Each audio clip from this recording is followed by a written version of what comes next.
नमस्ते दोस्तों। आज हम पढ़ेंगे बिहार का ज्योग्राफी। बिहार के ज्योग्राफी में जो आज हमारा टॉपिक है पढ़ने के लिए वो है बिहार में सिंचाई के प्रमुख साधन कि कौन कौन से साधन है बिहार में उपलब्ध जो सिंचाई के लिए महत्वपूर्ण है। ठीक है, तो अब देख लेते हैं। बिहार की कृषि मानसूनी वर्षा पर आधारित होती है। तो बिहार राज्य में औसत वार्षिक वर्षा जो होती है 1009 मिलीमीटर होता है। याद रखिएगा 1009 मिलीमीटर। किंतु वर्षा का लगभग 85% भाग जून से सितंबर के मध्य ही हो जाता तथा शेष अवधि में मौसम शुष्क बना रह जाता है। इसी के लिए हमें सिंचाई की आवश्यकता होती है, सिंचाई के साधनों की आवश्यकता होती है। ठीक है, तो शुष्क मौसम होने के कारण अन्य कृषि संबंधित कार्यों के लिए सिंचाई की आवश्यकता होती है।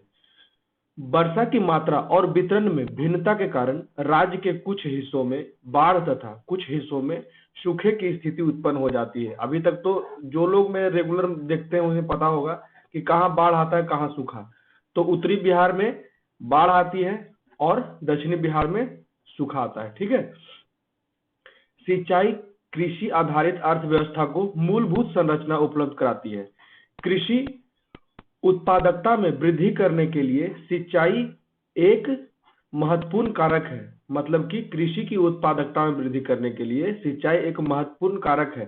कृषि उत्पादकता में वृद्धि करने के लिए अन्य प्रमुख कारक भी हैं, जैसे उर्वरक हो गया, यंत्रीकरण हो गया। उर्वरक मतलब खाद, यंत्रीकरण मतलब कि जो मशीन यूज होते हैं कृषि करने के लिए, चाहे ट्रैक्टर हो या बुआई करने के लिए हो या कटाई करने के लिए हो या छटाई करने के लिए हो, उसी को बोलते हैं यंत्रीकरण। कीटनाशक जो हम लोग यूज करते हैं पेस्टिसाइड्स को मारने के लिए का प्रयोग किया जाता है, ये भी अन्य कारक है। ठीक है, सिंचाई के अलावा कृषि के लिए। अब देख लेते हैं, मानसून की अनिश्चितता के कारण बिहार में सिंचाई के साधनों का विस्तार अत्यंत आवश्यक है।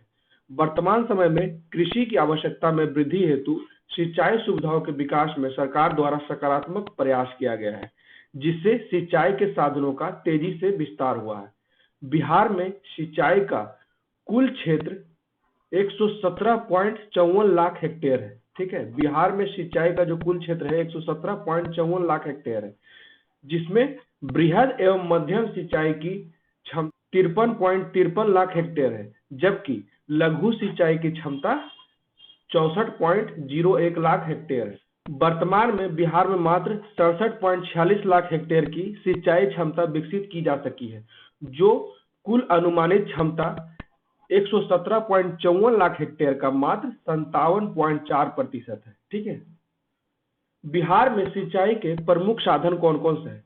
तो नलकूप मतलब कि ट्यूबवेल, तालाब मतलब कि पौंड और कुआं मतलब कि वेल। तो बिहार में सिंचाई के चार प्रमुख साधन कौन कौन से हैं? कुआं हो गया, नलकूप हो गया, तालाब हो गया और नहरें मतलब कैनाल। ठीक है, अब इसका परसेंटेज देख लेते हैं। यही एग्जाम में बहुत ज्यादा पूछा जाता है कि कौन सा सिंचाई का साधन का कितना सबसे ज्यादा उपयोग होता है या कहाँ कम उपयोग होता है। ठीक है, जैसे बिहार में सिंचाई के साधनों एवं उसके योगदान, तो नहर का सर्वाधिक बिहार में योगदान है। याद रखिए कैनाल। ठीक है, कितना है 63%। और तालाब जो है 31%। ये दूसरे नंबर पे है। नलकूप 2%। कंफ्यूज नहीं होना है, नहर जो सबसे ज्यादा है और नलकूप 2% है और अन्य कूप 1% है और अन्य स्रोत जो है वो 3% है। तो सबसे अधिक नहर, उसके बाद तालाब, उसके बाद नलकूप, अन्य कूप और अन्य स्रोत। अब देख लेते हैं, बिहार में नहरों को दो भागों में बांटा जाता है। जैसे नहरें बिहार में सिंचाई का प्रमुख साधन है। बिहार में 11 प्रमुख नहरें एवं इसकी उप शाखाएं हैं जो विभिन्न जिलों में विस्तृत है। बिहार में नहरों को दो प्रमुख भागों में वर्गीकृत किया गया है, जिसमें प्रथम है नित्यवाही नहरें, वह नहरें जिनमें वर्ष भर जल भंडारण रहता है। नित्यवाही नहरें वही कहलाती है। उत्तरी बिहार की अधिकांश नहरें नित्यवाही नहरें हैं, जो या तो सीधे नदियों से या उन पर निर्मित बांधों के कृत्रिम जलाशयों से निकली है। ठीक है, और दूसरा जो नहर होता है वो होता है मौसमी नहरें, जिसे अनित्यवाही नहरें कहते हैं। एक नित्यवाही एक अनित्यवाही। वह नहरें जो नदियों से निकलती है, किंतु इसमें नदियों से वर्षा काल का अतिरिक्त जल प्रवाहित होता है तथा अतिरिक्त समय इसमें बहुत कम पानी उपलब्ध रहता है। क्लियर हो गया? अब देख लेते हैं नलकूप। नलकूप बिहार में सिंचाई का दूसरा प्रमुख साधन है। कितना प्रतिशत है? मात्र 2% है। ठीक है, बिहार में गंगा के मैदान की भौगोलिक बनावट पाताल तोड़ कुआं की तरह है, ठीक है। पाताल तोड़ कुआं याद रखिएगा, जो नलकूप की बनावट है वो पाताल तोड़ कुआं की तरह है, जिस कारण इस क्षेत्र में भूमिगत जल कम गहराई पर पाया जाता है। यह नलकूप सिंचाई के लिए आदर्श स्थिति उत्पन्न करती है। तालाब के बारे में देख लेते हैं। तालाबों द्वारा सिंचाई एक पुरानी पद्धति है जो बिहार राज्य में लगभग सभी जिलों में अपनाई जाती है। तालाब प्राकृतिक और कृत्रिम दोनों होती है।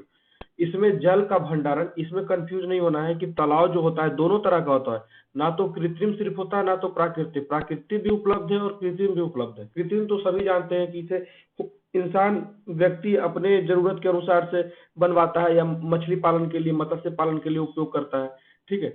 इसमें जल का भंडारण कर दिया जाता है जो सिंचाई में उपयोग होता है। अब देख लेते हैं कुआं। इसके अतिरिक्त कुआं प्राचीन समय से ही बिहार में सिंचाई का प्रमुख साधन रहे हैं। गंगा के मैदान में भूजल स्तर पर्याप्त ऊंचाई पर है, कहीं कहीं तो 10 फीट खोदने पर जल का स्रोत मिलने लगता है। कुआं से पानी निकालने के लिए ढेकली और रहट का प्रयोग किया जाता है जो नालियों द्वारा खेतों तक पानी पहुंचाती है, ठीक है। ये जैसे वेल हो गया ना, तो यहाँ पे एक लगा होता है और यहाँ से रस्सी से खींचा जाता है पानी, ठीक है, और यहाँ साइड से ये खेत में पानी ले जाया जाता है, ठीक है। तो वो तो थे प्रमुख साधन सिंचाई के। और जो कल मैं लेक्चर लिया था ना बिहार की प्रमुख फसलें, उसका मुझे ये दो कुछ इंपॉर्टेंट लगा, इसलिए मैं सोचा कि इसे लेक्चर में ऐड ही कर देता हूँ। अगर कोई देख लेगा तो उसका भला ही हो जाएगा।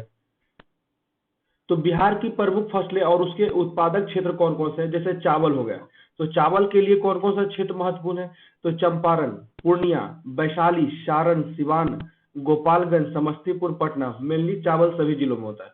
गेहूं चंपारण, वैशाली, मुजफ्फरपुर, समस्तीपुर, सहरसा, पटना, भोजपुर, ठीक है। नालंदा, रोहतास, गया, मुंगेर, भागलपुर आदि। यहाँ मैक्सिमम दिखाया जा रहा है साउथ बिहार की बात कर रहे हैं, नॉर्थ बिहार की बात नहीं हो रही, ठीक है। यहाँ पे मक्का का बात कर लेते हैं। तो चंपारण, मुजफ्फरपुर, दरभंगा, सहरसा, सारण, भागलपुर, उत्तरी भाग, ठीक है, भागलपुर का उत्तरी भाग के बारे में ये बताया जा रहा है, मक्का होता है। जौ एवं ज्वार चंपारण, पूर्णिया, दरभंगा, मुजफ्फरपुर, भागलपुर, भोजपुर, रोहतास, कैमूर, बक्सर, गया, मुंगेर। बाजरा जो है वो गया में सबसे ज्यादा होती है। मुंगेर, भोजपुर, रोहतास, कैमूर, बक्सर तथा पटना में बाजरा पाया जाता है। अब तिलहन की बात कर लेते हैं। तो सरसों सबसे अधिक पूर्णिया, तिरहुत और पटना में होता है, और तिल गया में, तीसी, पटना, तिरहुत, भागलपुर।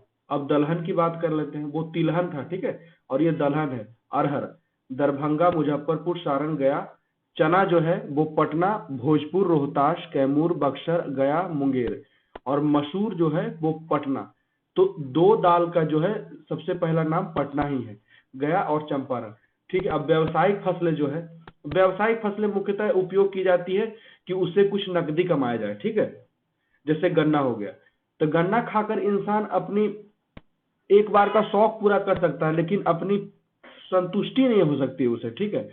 तो ये सिर्फ उपजाया ही जाता है खेती करने के लिए, सही आमदनी के लिए, आय का एक स्रोत है।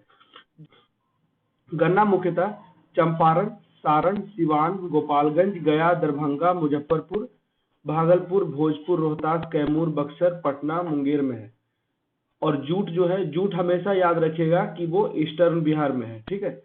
तो पूर्णिया, कटिहार, सहरसा, चंपारण, दरभंगा और मुजफ्फरपुर। तंबाकू दरभंगा, मुजफ्फरपुर, समस्तीपुर, मुंगेर तथा पूर्णिया, ठीक है। अब एक बात और मैं बता दूं, धान के उत्पादन में पूरे देश में 5वां स्थान है, ठीक है, धान में। और मक्का में सेकंड स्थान है, ठीक है। और जूट में सेकंड स्थान है, और गेहूं में 6th स्थान है, और चना, चना में भी 6ठा स्थान है, और गन्ना याद रखिएगा, गन्ना 9th स्थान है, ठीक है।